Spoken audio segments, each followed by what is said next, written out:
आपका ET now स्वदेश पर। मैं हूं आपके साथ पूजा त्रिपाठी और आप देख रहे हैं गुड मॉर्निंग स्वदेश। और इस शो में हम आगे आपको बताएंगे आज सुबह सुबह किस तरह के संकेत मिल रहे हैं ग्लोबल बाजारों से। एशियाई बाजारों की चाल भी आपके सामने रखेंगे। साथ ही आज कुछ बड़े इवेंट्स होने वाले हैं। आरबीआई की मॉनेटरी पॉलिसी भी आएगी सुबह 10 बजे, इसकी अनाउंसमेंट होगी और उस पर लगातार हमारी कवरेज बनी रहेगी। तो आज फैसला क्या आ सकता है, इस पर भी हमारा पूरा एनालिसिस आगे जारी रहेगा। लेकिन सबसे पहले शुरुआत करते हैं गिफ्ट निफ्टी के साथ और अच्छे संकेत मिल रहे हैं सुबह सुबह गिफ्ट निफ्टी से। हरे निशान में 21,075 के पास इस वक्त गिफ्ट निफ्टी दिखाई दे रहा है। अन्य बाजारों पर देखेंगे तो वहां पर भी सपाटी है। जापान के बाजार ज्यादा कमजोर है, करीब 550 अंकों की गिरावट यहां पर देखने को मिल रही है। लेकिन बाकी बाजार अगर देखेंगे तो सपाटी कारोबार हो रहा है। हांगकांग के बाजार करीब 1.25% नीचे हैं, कोरिया के बाजार करीब 0.5% ऊपर हैं और चीन के बाजार सपाट कारोबार कर रहे हैं। तो काफी मिलीजुली शुरुआत है इस वक्त एशियन मार्केट्स की। लेकिन क्यों समझ लेते हैं एशियाई बाजारों की चाल ऐसी क्यों है और इसी के साथ ही साथ और अन्य दुनिया भर के बाजारों से किस तरह के संकेत मिल रहे हैं, ये बताने के लिए हमारे साथ मुंबई स्टूडियो से विश्व मोहन जुड़ चुके हैं। विश्व मोहन, गुड मॉर्निंग, बताइए। गुड मॉर्निंग पूजा। आज एशियाई बाजारों में ज्यादातर बाजार हालांकि तेज है, लेकिन जापान का बाजार कमजोर दिख रहा है क्योंकि वहां पे तीसरी तिमाही के जीडीपी के जो नंबर है उसे नीचे की तरफ रिवाइज किया गया है, उसका दबाव वहां पर दिख रहा है। गिफ्ट निफ्टी से अच्छे संकेत है, लेकिन अमेरिकी बाजार देखिए 3 दिनों की कमजोरी के बाद डाउ और एसएनपी पर ब्रेक लगा और देखिए अच्छी ठीक ठाक तेजी कह सकते हैं। डाउ में तो हल्की तेजी थी, लेकिन एसएनपी करीब 1% मजबूत बंद हुआ। और नैस्डैक की अगर बात करें तो वहां तो 1.5% की तेजी दिखी और इसको सपोर्ट किया अल्फाबेट के शेयर ने। वहां जेमिनी एआई मॉडल लॉन्च को बाजार को पसंद आया और करीब 5% की तेजी अल्फाबेट में दिखी। बाकी टेक शेयरों में भी ठीक ठाक तेजी दिखी। जो नंबर थे, जो वीकली जॉबलेस क्लेम के जो डेटा थे वो बाजार के अनुमान के मुताबिक थे, 2.2 लाख के आसपास आए। और जो ले ऑफ का जो पेस है उसमें थोड़ा अब धीमापन देखने को मिल रहा है, वो अच्छी बात इकोनॉमी के लिहाज से कह सकते हैं। लेकिन आज एक अहम डेटा है, वो है जो जॉब्स के नंबर आने वाले नवंबर महीने में किस तरह के जॉब्स ऐड हुए हैं वहां पर यूएस की इकोनॉमी में, उस पर बाजार की सबसे ज्यादा नजर रहेगी। बाजार यह अनुमान लगा के चल रहा है कि 1.9 लाख करीब नए जॉब्स वहां पर जुड़े हैं। देखते हैं किस तरह के नंबर आते हैं। एक कंज्यूमर सेंटिमेंट के नंबर भी आज आने वाले हैं, वो भी बाजार की नजर रहेगी। अन्य संकेतों की अगर बात करें बाजार के लिए तो यूएस का 10 ईयर बॉन्ड यील्ड स्थिरता कह सकते हैं, 4.16% के आसपास है। डॉलर इंडेक्स में हल्की नरमी आई है, अब 103.5 के आसपास डॉलर इंडेक्स आ चुका है। कच्चा तेल अभी भी $75 के नीचे ही है। WTI क्रूड $70 के नीचे फिर से लगातार दूसरे दिन कल फिसल गया था। गोल्ड की अगर बात करें तो गोल्ड में हल्की तेजी दिख रही है, अब दायरे में आ गया है रिकॉर्ड बनाने के बाद। अब रिकॉर्ड स्तरों से करीब $100 नीचे कॉमेक्स पर है, $2045 के आसपास है। और बिटकॉइन की अगर बात करें तो यहां पर भी अब एक बड़ी तेजी के बाद थोड़ी स्थिरता दिख रही है, $43,000 के आसपास वो भी है। तो कुल मिलाकर संकेत कहेंगे तो उतने बुरे नहीं है, ठीक ठाक ही है। गिफ्ट निफ्टी भी अच्छे संकेत दे रहा है, वहां पर तेजी दिख रही है। पूजा, बिल्कुल, बहुत बहुत शुक्रिया विश्व मोहन आपका ये सारी जानकारी देने के लिए। तो ठीक ठाक ही संकेत मिल रहे हैं आज दुनिया भर के बाजारों से। कोई नेगेटिव खबरें यहाँ पर नहीं निकल कर आ रही हैं, जिसको कि हम पॉजिटिवली देखेंगे। और अच्छी बात यह कि नैस्डैक में भी कल अच्छी तेजी आई है।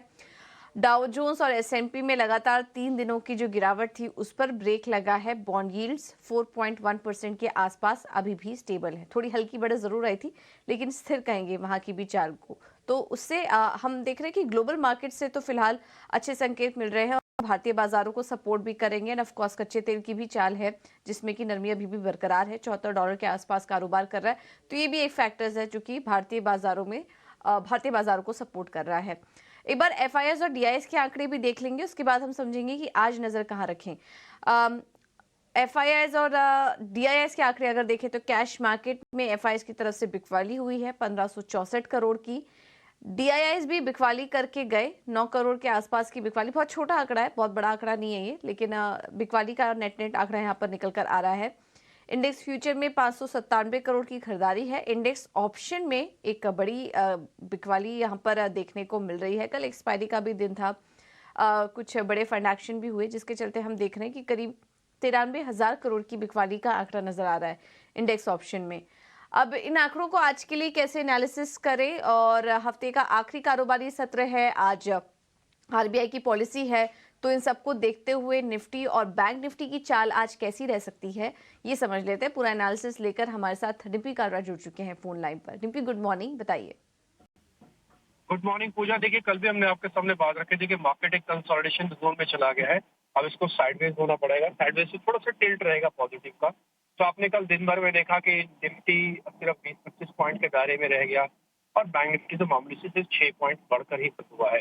तो ये आज भी कंटिन्यू करेगा। आज थोड़ा मार्केट को दो हिस्सों में बांट लीजिएगा। आरबीआई पॉलिसी से पहले बिल्कुल रेंज बाउंड रहेगा, और आरबीआई पॉलिसी के बाद थोड़ा बहुत अगर मोमेंटम आएगा भी तो बैंक निफ्टी में आएगा, निफ्टी में नहीं आएगा। दूसरा, सेटअप के हिसाब से अगर आप देखें तो एफआईज की लॉन्ग होल्डिंग आके 56% हुई है, जो पहले 6% 7% पर डे बढ़ रही थी, अब वो 2% ही बढ़ी है कल।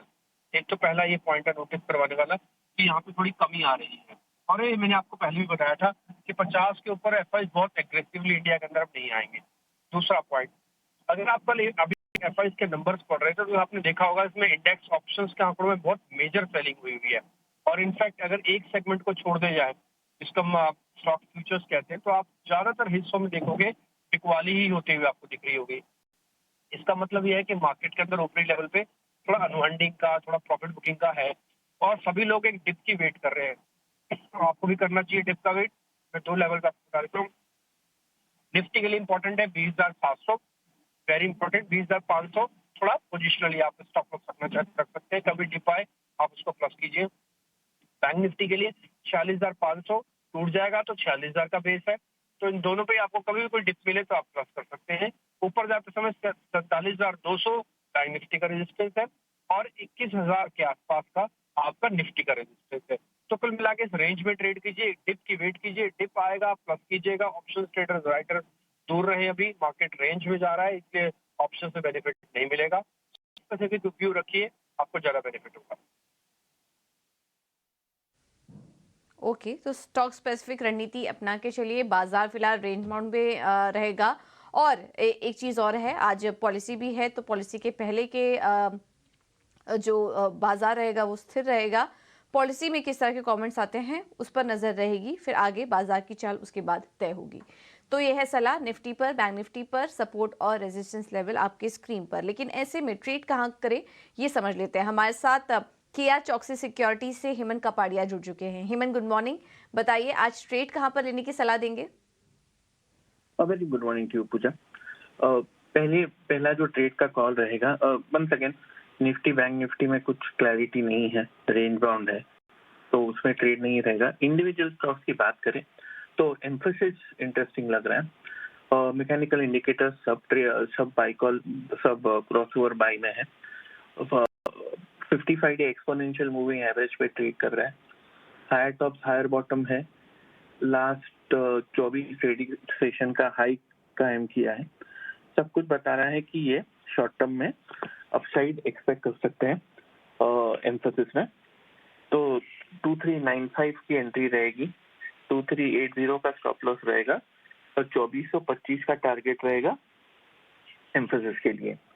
दूसरा बाय कॉल पूजा रहेगा टाटा कम्युनिकेशन।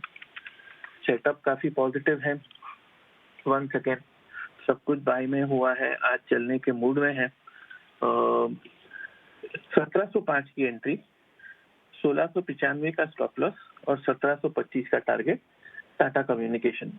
तो मतलब Mphasis intraday buy call, Tata communication intraday buy call. पूजा।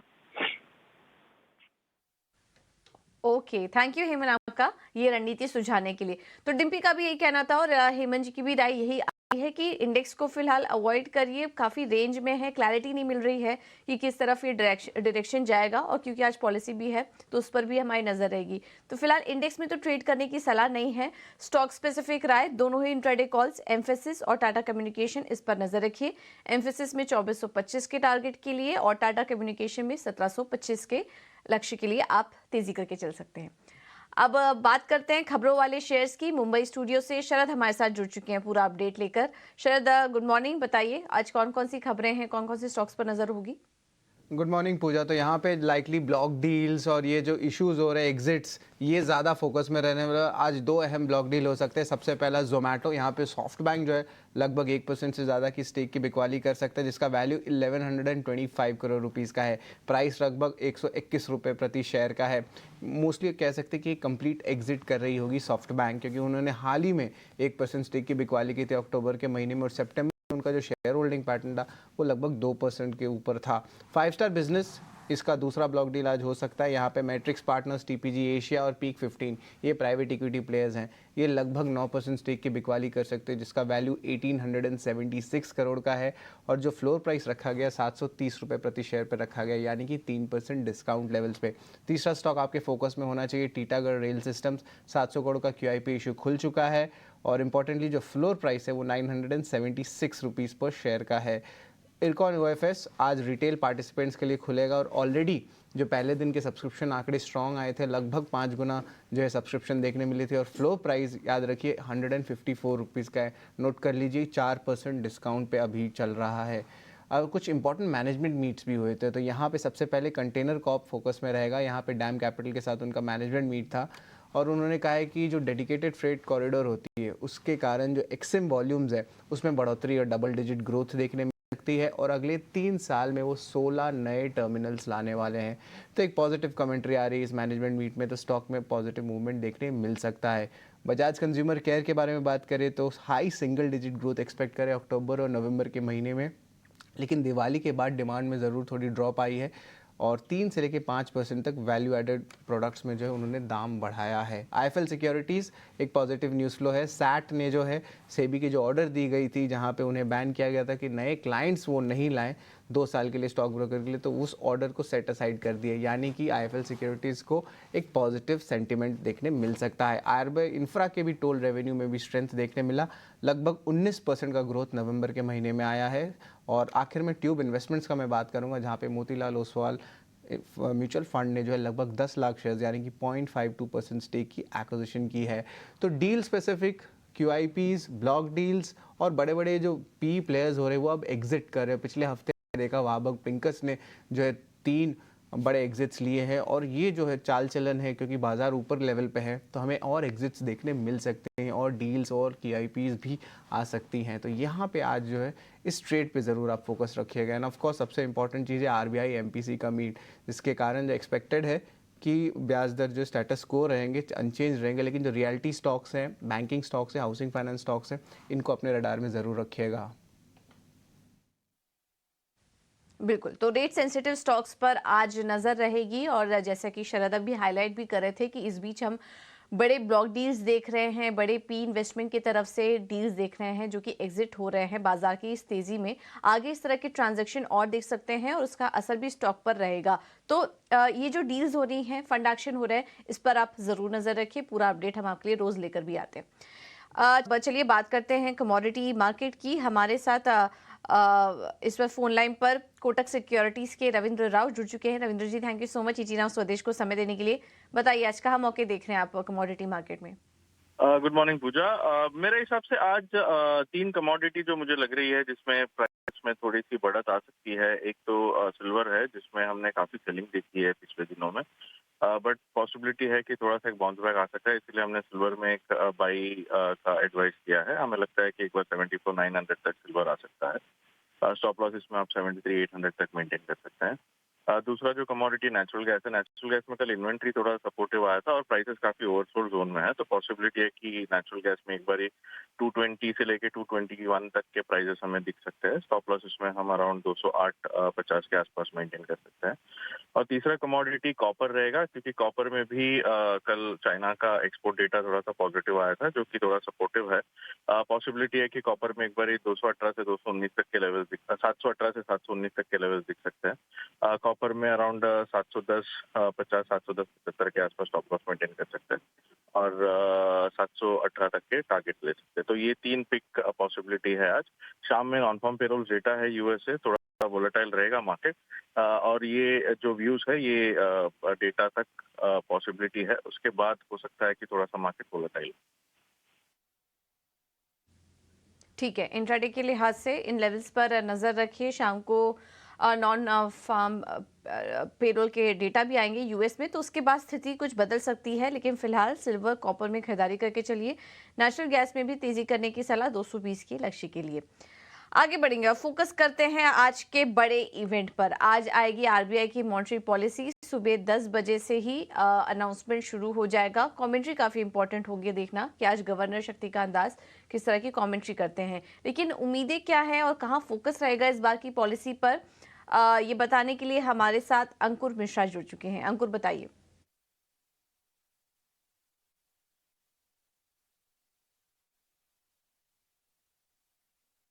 सबकी जो निगाहें रहेंगी वो रहेंगी कि जीडीपी ग्रोथ टारगेट के रिवीजन में होता है या नहीं, या फिर जो इन्फ्लेशन का टारगेट है वहाँ पर कोई रिवीजन है।